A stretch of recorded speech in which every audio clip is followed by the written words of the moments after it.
Sebastian Dale was the billionaire face of European agriculture.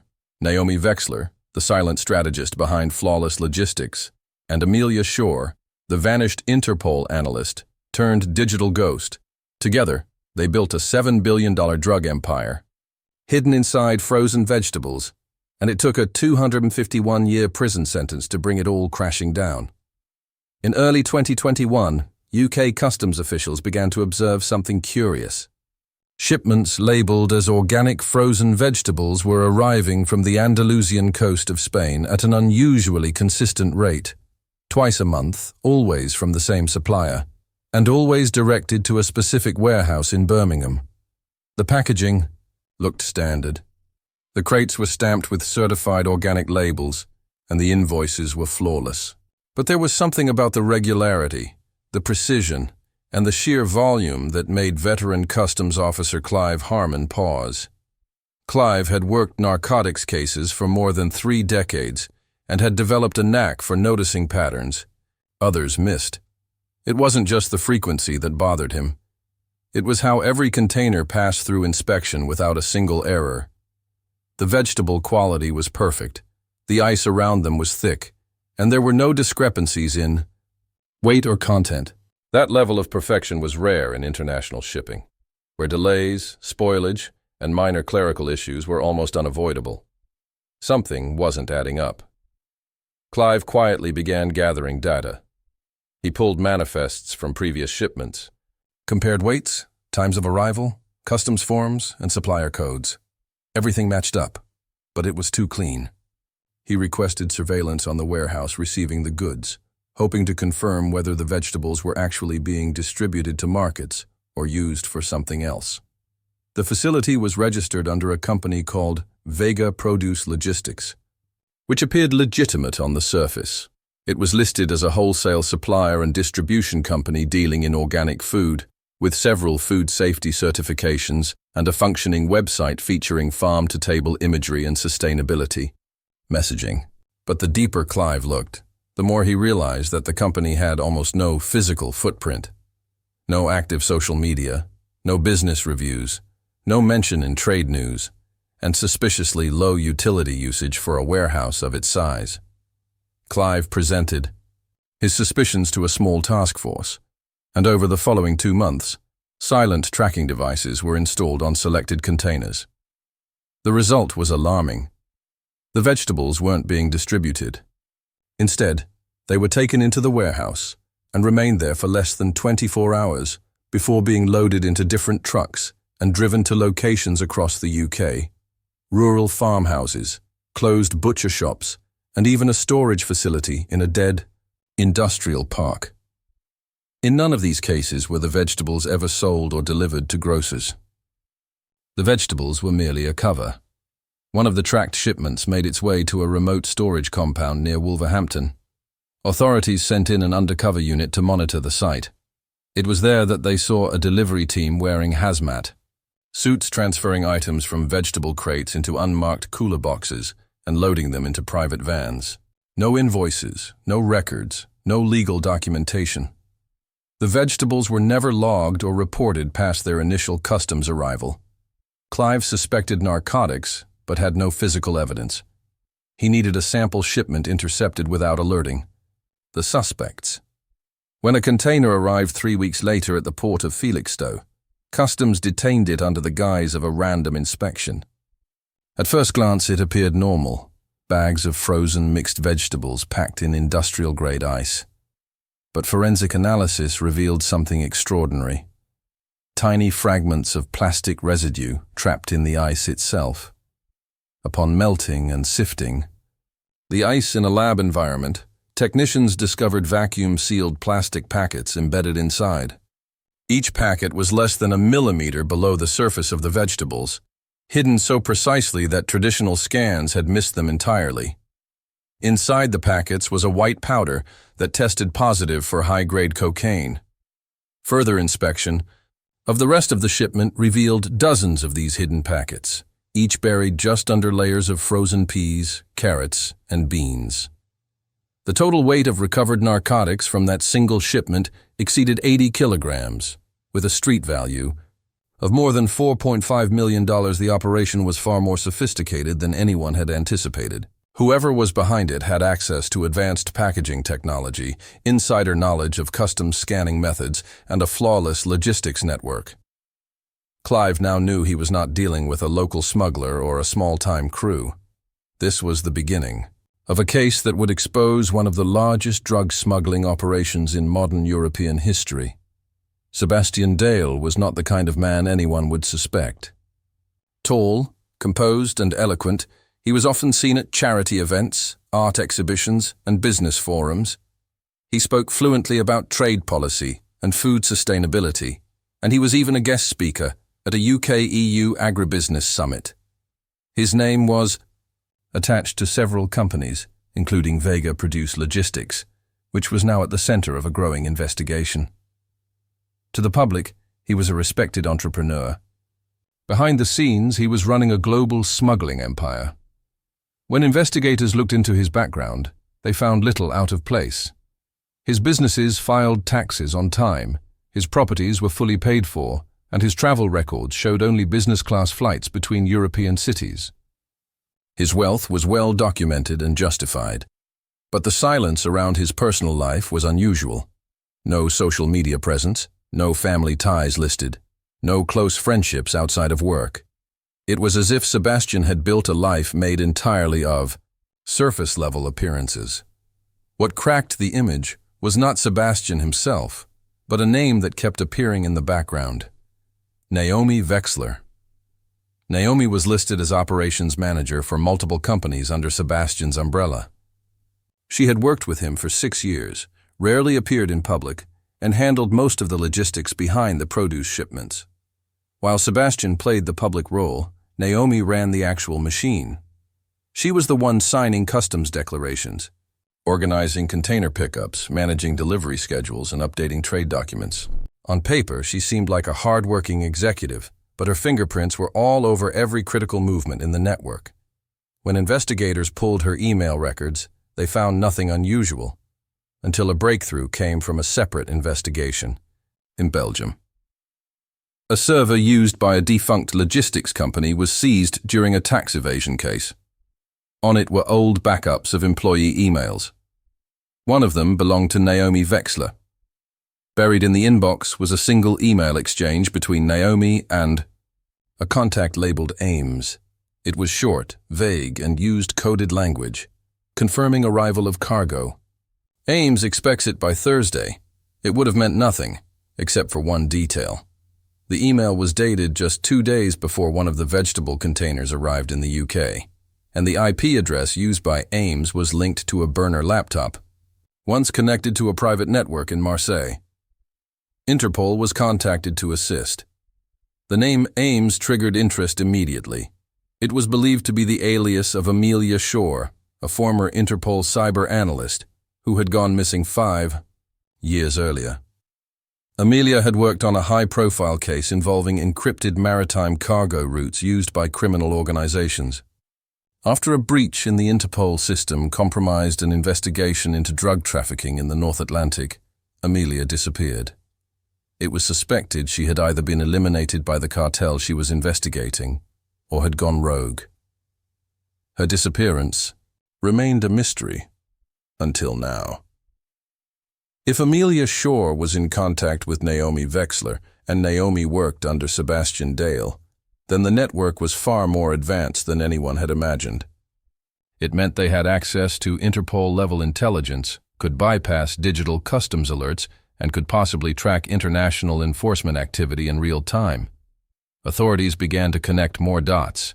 Surveillance footage from a port in Lisbon showed a woman matching Amelia's description boarding a freighter registered under a false flag. The ship's manifest listed frozen produce, the same type used in Sebastian's shipments.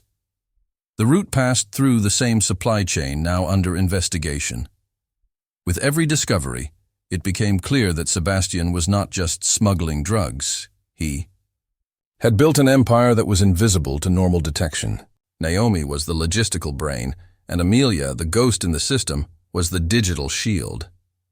They had formed a triangle of power, each playing a precise role. Sebastian handled the front, Naomi controlled the operations, and Amelia ensured no one could trace their steps. This wasn't just about cocaine. It was about control, intelligence, and a level of coordination far beyond what law enforcement had seen before. The question now wasn't if more drugs were coming. It was how many shipments had already passed through undetected. And what else were they hiding beneath crates of frozen vegetables? As the investigation deepened, forensic teams uncovered the full scale of what had been hidden inside the seemingly innocent vegetable shipments. Over 140 containers had been tracked to Vega Produce Logistics over a span of 2 years. Each one had followed a near-identical pattern. They entered the UK through major ports like Felixstowe and Southampton, were stored briefly in Birmingham, and then vanished into a web of smaller regional warehouses and obscure delivery points. Investigators worked day and night to retrace their paths, and what they discovered exceeded every worst-case scenario they had imagined. Inside each of these containers, hidden in the thick ice surrounding the vegetables, were vacuum-sealed packets. These packets weren't just placed randomly. They were embedded precisely, using custom-built packaging machines that layered them beneath frozen produce, then sealed them with an industrial freezing method that made detection nearly impossible. The packets were just under the surface, camouflaged within bags of peas, carrots, and green beans, their presence betrayed only by trace chemical residue and faint irregularities in weight that no standard customs scan would catch. The contents of the packets were high-purity cocaine, methamphetamine, and increasingly, synthetic opioids. Each container held between 70 to 110 kilograms of narcotics, depending on the batch. The cumulative street value of the drugs smuggled into the UK was estimated at over $7 billion.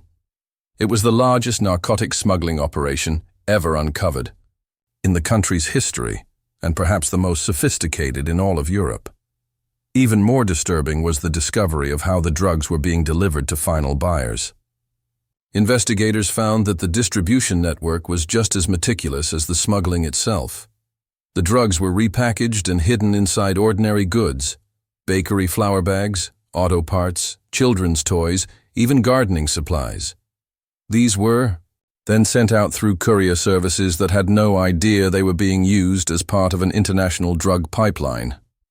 Fake businesses had been set up as fronts, complete with customer service numbers, websites, and signed contracts. It looked like standard commerce from the outside, but one of the biggest breakthroughs came when a container was seized before it reached Birmingham. Hidden inside, along with the vegetables and drugs, was a small, insulated crate that contained several USB drives. The encryption was complex, but after weeks of work, cyber analysts broke through. What they found was a detailed ledger, rows and rows of shipment codes, payment records, cryptocurrency wallet IDs, delivery routes, and even port rotation schedules. Every movement had been recorded with military-like precision. The final entry in the ledger was titled "Final Voyage, Reykjavik Route," referencing a container that was, at that very moment, en route to Icelandic waters. Interpol coordinated with Icelandic maritime authorities to intercept the vessel. It was disguised as a refrigerated fish cargo ship and flew a Panamanian flag. Authorities boarded it 40 miles from the coast, expecting resistance. What they found instead was a half-abandoned control room, 2 men trying to burn documents, and a woman attempting to destroy a secure satellite terminal. She was identified through facial recognition software as Amelia Shaw. Amelia didn't fight, didn't speak, and didn't deny who she was. She surrendered, seemingly aware that her time had run out. On board the ship were dozens of crates with fake fish labels. Inside were vegetable bags frozen around bricks of white powder, just like in previous shipments. This was the final voyage, the last major transfer in a network that had lasted nearly 5 years. Amelia's arrest confirmed what investigators feared. This was not just a cartel, it was a multinational operation run with intelligence agency-level secrecy. Her capture, along with the data from the ship and the USB drives, gave law enforcement the final piece they needed. The stage was now set for a takedown of every individual involved, including the one man who had kept himself untouched throughout. It all, Sebastian Dale. The fall of the operation was imminent. The empire built from frozen vegetables and encrypted routes was finally beginning to crack. The arrest of Amelia Shaw marked a turning point. With her in custody and the encrypted ledgers in law enforcement hands, prosecutors had concrete proof linking Sebastian Dale to the largest drug smuggling operation in UK history. Still, bringing him down would not be simple. Sebastian had spent years building a spotless public image and surrounding himself with layers of legal protection, shell companies, and offshore accounts. Direct evidence tying him to the drug trade was scarce. Every document had Naomi Vexler's signature. Every transfer was conducted through intermediaries. Every communication was encrypted or passed through dead drops. If they wanted to convict Sebastian, they needed someone from inside the core circle to talk. Naomi Vexler became the focus. Unlike Amelia, who had retreated into silence, Naomi was still in the wind, but her life was unraveling. Surveillance teams tracked her to a luxury apartment in Zurich. She had entered Switzerland using a false passport and was preparing to flee again, this time to the Middle East. Swiss police moved quickly and arrested her at the airport before she could board a private jet bound for Doha. Inside her luggage were 2 phones, a ledger, and over €700,000 in cash. Back in the UK, prosecutors offered Naomi a deal: testify against Sebastian in exchange for a reduced sentence. At first, she refused, but after days of isolation and review of the evidence, she broke. Naomi revealed everything: the beginnings of the operation, the way Sebastian had recruited her from a legitimate logistics firm, and how he had used her to build a front network that stretched across Europe. She admitted to organizing the shipping, schedules, signing customs paperwork, and working closely with Amelia to keep the operation hidden. Naomi's testimony painted Sebastian not as a passive businessman, but as the architect of the entire scheme. He had personally selected the European ports, funded the construction of the modified freezing units used to hide the drugs, and devised the rotation schedules that allowed containers to avoid repeated inspections. He even flew to Colombia and Morocco on separate occasions to negotiate directly with cartels, offering them European access in exchange for a cut of the profits. The arrest came quickly. Sebastian was taken from his mansion in Hampshire during the early hours of the morning. A quiet man to the end, he did not resist. Inside his home, authorities found a hidden server room, encrypted phones, and a vault with files, travel documents, and access codes to several cryptocurrency wallets holding more than 250 million. They also found maps, detailed shipping routes, marked container ports, and color-coded delivery zones. His empire was documented down to the minute. The trial, held at the Central Criminal Court in London, was unlike anything the country had seen. Over 400 exhibits were presented, including shipping records, bank statements, chemical analysis of seized drugs, and satellite images showing container transfers across Europe. Naomi Vexler testified for 3 days, walking the court through the operation step by step. Amelia Shaw, still cold and reserved, said little but confirmed key facts in brief, factual statements. The ledgers and USB drives corroborated every word. Sebastian's defense team tried to argue that he had been unaware of the true nature of the shipments, blaming Naomi and Amelia. But the sheer volume of evidence made it impossible to believe. The jury took less than 6 hours to reach a unanimous verdict: guilty on all charges: drug trafficking, money laundering, conspiracy, and endangering public safety on a massive scale. The judge, in one of the harshest sentences ever delivered in a UK courtroom, sentenced Sebastian Dale to 251 years in prison. It was symbolic, a message that no amount of wealth, planning, or power could shield someone from justice forever. Naomi received a reduced sentence of 14 years for her cooperation. Amelia, for her role in cyber protection and obstruction, was given 22 years. The case closed a chapter on one of the most advanced and dangerous criminal enterprises Europe had ever seen. But it also raised new questions about the unseen networks that still existed the ports that had gone unmonitored, and the billions that had disappeared through the cracks.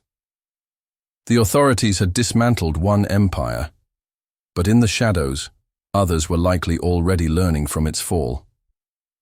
Financial analysts from the National Crime Agency spent months tracing the cryptocurrency wallets recovered from Sebastian's vault. What they found led to dozens of offshore accounts, many disguised under environmental initiatives, global agriculture, funds, and trade development programs.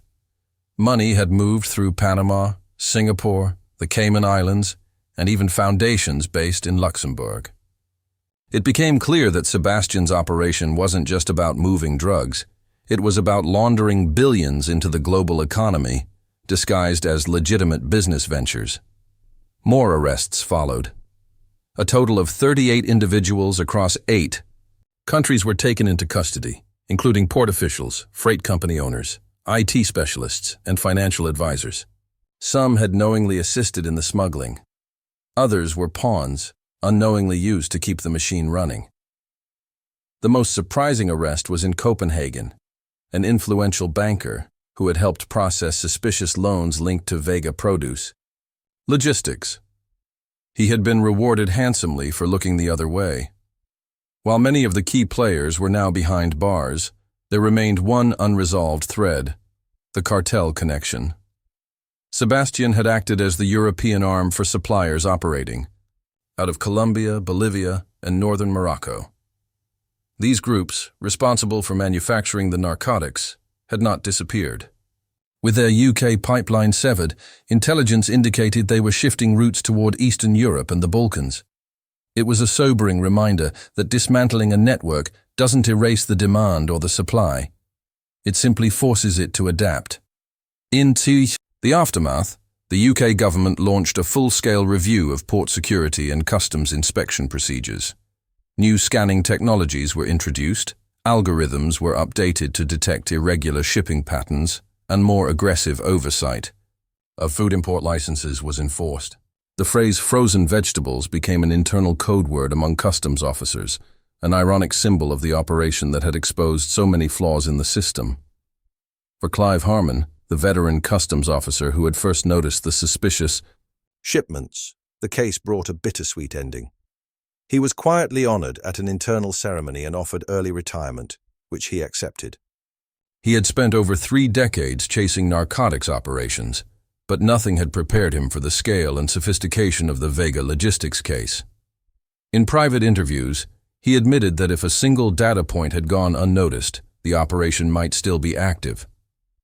It was, in his words, a miracle of paperwork and patience that it was ever discovered. As for Sebastian Dale, he was sent to HMP Frankland, a high-security prison known for housing some of the UK's most notorious criminals.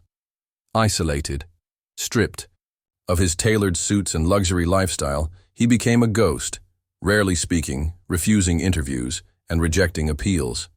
His empire had crumbled, but he offered no explanation, no confession, no regrets. It was as if, in the end, Sebastian understood something others didn't, that the operation was always bigger than one man. Naomi Vexler served her time quietly, teaching business courses to inmates and offering logistical advice to prison staff. Her sentence was reduced further for good behavior. Amelia Shaw, always the mystery, kept her silence even behind bars. She was considered dangerous due to her cyber expertise, and restrictions were placed on her access to technology. The case was closed, but its lessons echoed through law enforcement, policy circles, and international trade agencies. 7 billion worth of narcotics had been hidden in plain sight, beneath layers of frost and produce labels. It was a reminder that the world's most dangerous crimes often wear the most harmless disguises, and sometimes the people we trust to feed us are feeding something else entirely.